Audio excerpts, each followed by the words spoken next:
Hello. Hmm. How are you today? Oh, I've been really busy. I was up all night studying and had tons of work to do this morning. Okay. Tell me about yourself. I am a graduate student in the physics department. I am currently doing my doctorate in string theory and have been at the university for approximately 2.3 years. Interesting. A doctorate in string theory. That's very impressive. I see on your resume that you also volunteer. Could you tell me more about it? I spend approximately 1.5 hours at a church trying to re-educate kids in the knowledge of Newtonian physics. Really? I had no idea that kids were interested in Newtonian physics. Hmm. Okay, I'm going to ask you some questions, and I would like you to be honest and try to respond within a reasonable amount of time. Cool beans. Can you give me an example of a time that you had to motivate others? Well, this one time I was in my lab with some of my colleagues and I was setting up my laser beams and had difficulty in doing so. I got frustrated and decided to ask my colleagues for help. Initially they declined, but when I told them they had to or else I would shoot them with my laser beams, they quickly came to my aid. Okay, how would you respond to a situation that involves lots of conflict?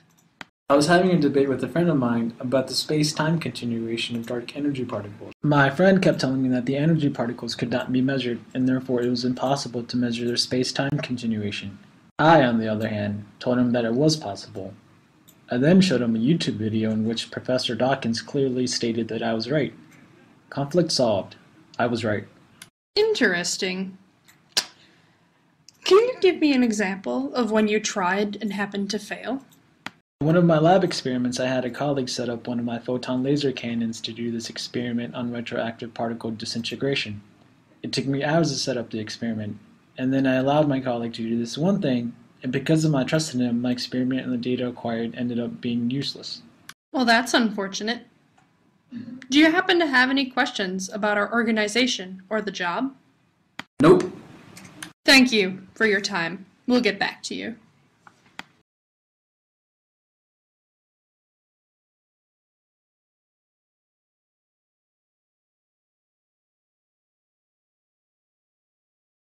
Hello.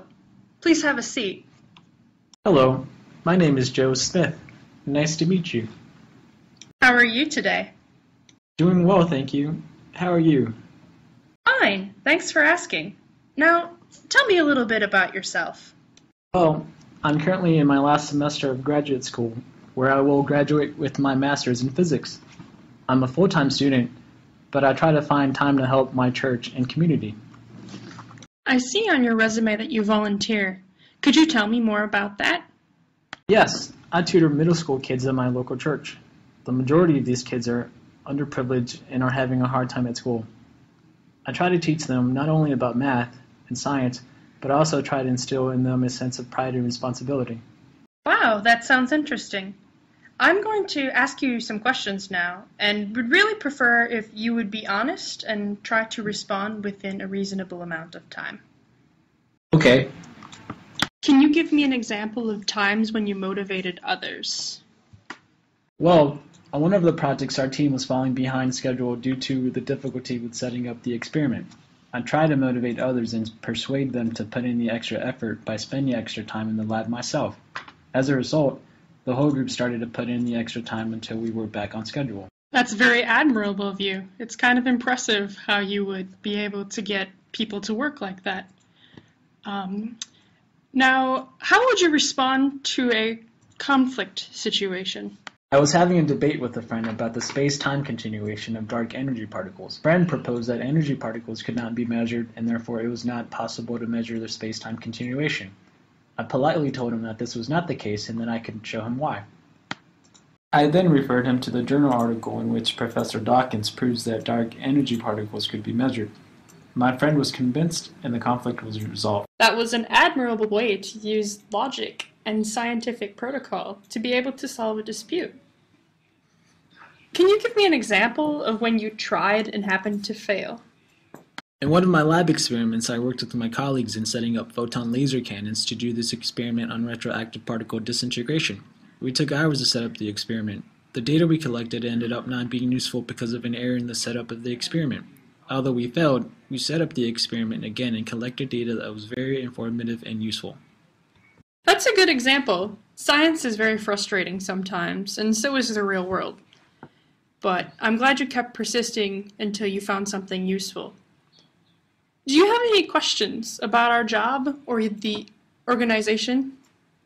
I was looking at a recent market report from your company in which it mentioned that the company is looking into developing a market for plutonium ion particle accelerators. I find this field very interesting since it relates to my research. Would it be possible for you to provide some details on the company's initiative to further develop this market? That's a very astute observation. I don't actually know the answer to this question. However, I'll set up a second interview with the project manager, and he will be able to answer all of your questions on plutonium ion particle accelerators. I would like to thank you for coming in for this first round interview, and I will be contacting you shortly about information for a second, and I will hope to see you in the future. Thank you for the insights. It was a pleasure talking to you.